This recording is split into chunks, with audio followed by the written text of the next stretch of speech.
గిరిజన చట్టాలను తుంగలో తొక్కిన బీజేపీని ఓడించండి అని బృందా కారత్ అన్నారు.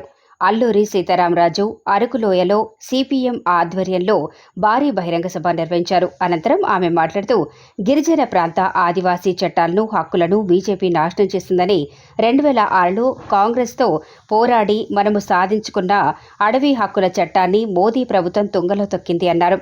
భారత రాజ్యాంగం గుర్తించి సమర్థించిన గ్రామసభ గుర్తింపును బీజేపీ రద్దు చేసింది. గిరిజన హక్కులను కాపాడే 5వ షెడ్యూల్డ్ పీసా చట్టాలను బీజేపీ నిర్వీర్యం చేసింది. అనకాపల్లి ఎంపీగా ఎన్నికల్లో పోటీ చేస్తున్న వ్యక్తి మైనింగ్ నుండి వచ్చినాడు.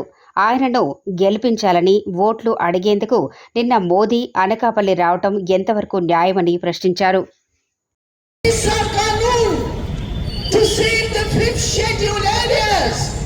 To prevent displacement, you have to defeat the BJP and its ally, the Telugu Desam Party.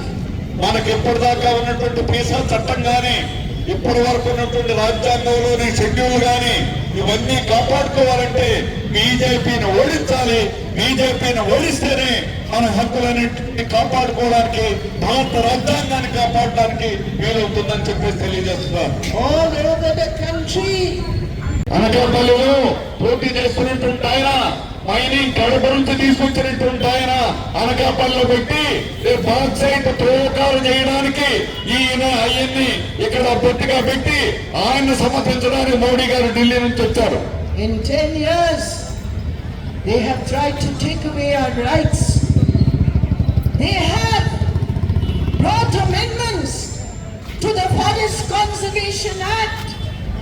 My dear friends, the Gram Sabha is the heart of tribal democracy. 2016 తీసుకొచ్చినటువంటి అటవీ On the eve of elections, 2 chief ministers should be arrested. Delhi chief minister, Jharkhand chief minister. It is a shame. Why?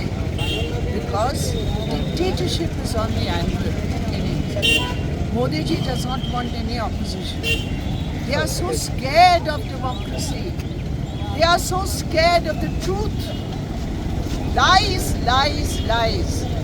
Modi ji has started a manufacturing factory of lies, and he is the main director of the lie manufacturing factory of the BJP. Thank you.